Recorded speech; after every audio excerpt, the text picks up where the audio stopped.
तो भगवान थोड़ी ना कहेगा कि तू मेरे पास में आए तो मेरे चरण की रज लेकर जा। भगवान थोड़ी ना कहेगा कि मेरे पास में आकर तू ये लेकर जा। भगवान तो कहेगा मेरे पास में आया है, मांगना कुछ मत, बस मुझे जो स्नान कराया है मेरा चरणोदक लेकर जा, छीट दे पूरे घर में, संपदा भरना मेरा काम है। जहां मेरी चरण की रज पहुंच गई वहां संपदा स्वतः पहुंचती है, मैं वहां पहुंच जाता हूं। तो चरणों तक ले जा, पर लोग ले जाते हैं, पूजन करते, कलश भी उंडेलते, जल भी चढ़ाते, पर आते समय खाली लेकर आ जाते। भगवान को इतना बुरा लगता, मेरे दरवाजे से खाली जाए मुझे कितना बुरा लगेगा। जो आए वो भर कर जाए, भले 2 बूंद लेकर आओ पर उसमें चरणों तक थोड़ा सा लेकर अवश्य आए। हमारी माताएं बड़ी प्रेम से कहती हैं, आप लोगों के मन में भी ये बात जरूर होगा, जितने लोग टीवी पर कथा सुन रहे हो, फेसबुक यूट्यूब पर श्रवण कर रहे हो, आपने भी सुना होगा, घर की जो माताएं होती हैं, कभी भी घर का रसोई घर का बर्तन जिसमें सब्जी बनाई है, 50 लोग अगर जिमने आ रहे हैं और कह दिया आज का निमंत्रण है, 50 लोगों का पार्टी है, ये है वो है, सुहागिल है या ब्राह्मण भोज है, तो वो जो खीर का पात्र होगा, जो बर्तन होगा, जो सब्जी का पात्र होगा, माँ उसको खाली जल्दी नहीं करती है। भले उसमें सब्जी थोड़ी ना थोड़ी पड़ी रहने देगी, जब तक सब जिम कर नहीं चले जाएंगे तब तक उसमें पटक कर रखेगी। क्यों? क्योंकि उसमें उसकी बरकत है। उसी तरह जल चढ़ाने के बाद हम जब लेकर आते हैं पात्र के अंदर, ये उसमें उसकी बरकत है। गर्ग संहिता में दूसरी चीज कही, उसको भी समझ लीजिए। गर्ग संहिता में कहा गया, जब आप घर से जल लेकर जाते हो भरकर, तो ये सृष्टि की जितनी नदियां हैं, पृथ्वी पर जितनी नदियां विद्यमान हैं, जितने तालाब, जितने सरोवर, जितने कुंड, जितने विराजमान हैं, उन सारे तीर्थों का जल जब आप घर से लेकर निकलते हो तो वो तीर्थ का संपूर्ण जल आपके कलश में आ जाता है। और जब आप उस जल को शिव पर समर्पित कर देती हो और 2 बूंद चरणादक लेकर जब जाती हो, तो शिव महापुराण, गर्ग संहिता, पद्म पुराण कहती है वो जल साधारण नहीं रहता, वो गंगा जल बनकर तुम्हारे घर को पवित्र करने के लिए पहुंच जाता है। वो पवित्र गंगा जल बन जाता, उसको लेकर प्रवेश कर जा, उसको लेकर शामली बारी, 2 तली, शंकर जी की 5 लड़कियां, ऊपर से जो पानी गिर रहा है, बीच में जहां से ये जल गिरता है उसके बीच में एक मोटी लाइन होती है। ये मोटी लाइन शंकर जी की 6ठे नंबर की लड़की है, अशोक सुंदरी, शंकर भगवान की छोटी लड़की अशोक सुंदरी। ये बीच में शंकर जी का संपूर्ण परिवार उस शिवलिंग के पास में होता है।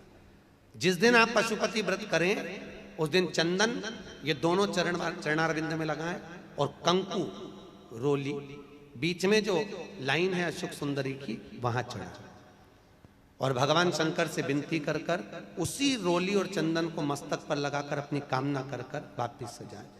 5 पशुपति व्रत भगवान पशुपति नाथ के नाम से करें और उसके बाद में 5वें व्रत के दिन एक श्रीफल पर मोली लपेटकर अपनी कामना कर कर 108 बेलपत्र के साथ शंकर को चढ़ा दें। और सीधा सीधा जानते हो, आटा चावल दाल वगैरह नमक मिर्ची शंकर जी के मंदिर में सीधे के भाव से ब्राह्मण को दे दें, शाम को व्रत तोड़ लें।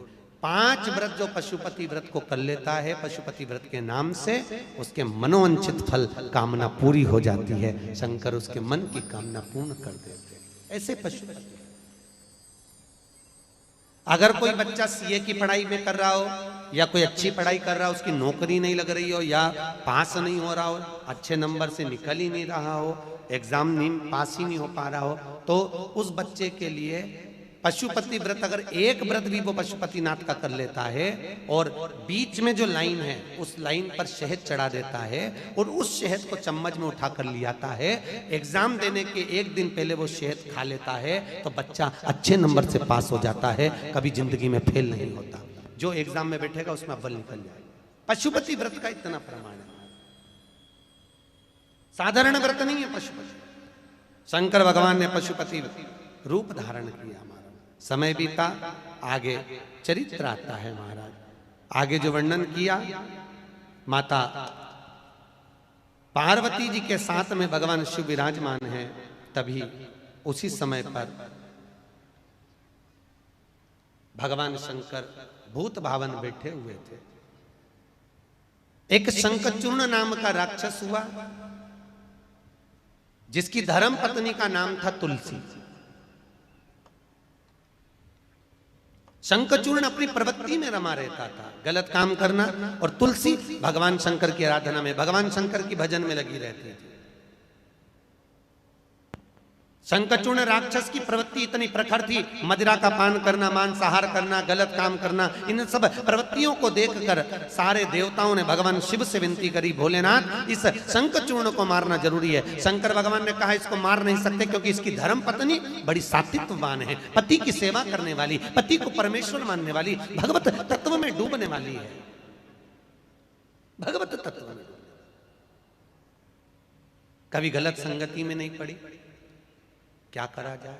तो एक काम करते हैं, भगवान विष्णु को शंखचूर्ण राक्षस की पत्नी के पास भेज दिया जाए, शंखचूर्ण का रूप रखकर।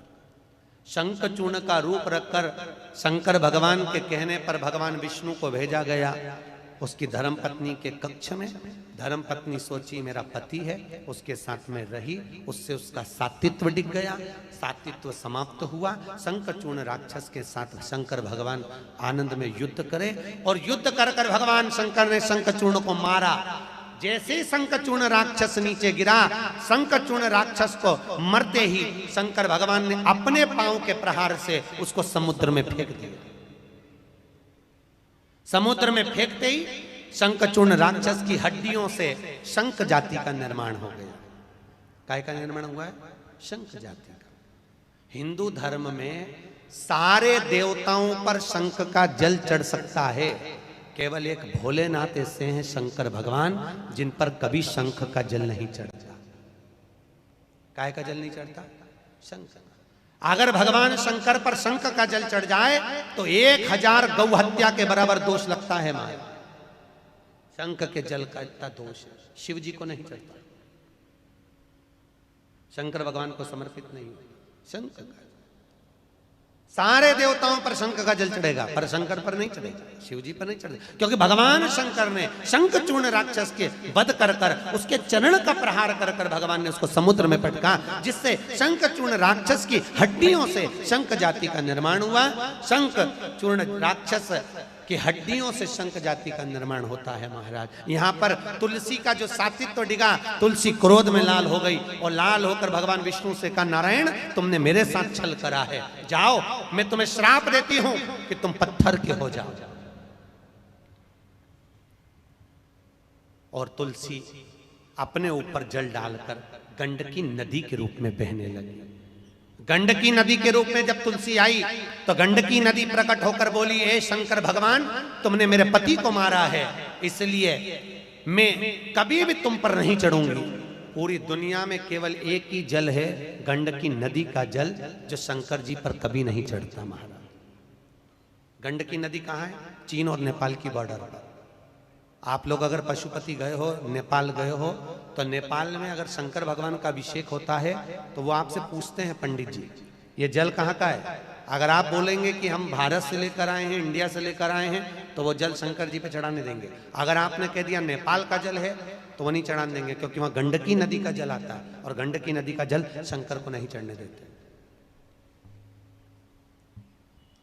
गंडकी ने कहा, तुलसी बोली है, गंडकी बोलती है, नारायण तुमने मेरे साथ में गलत कृत्य कर कर मेरे सात्वित्व को डिगाया है, इसलिए मैं तुम्हें श्राप देती हूं, तुम पत्थर के हो गए और तुम्हारा प्रागट्य मेरे जल से होगा।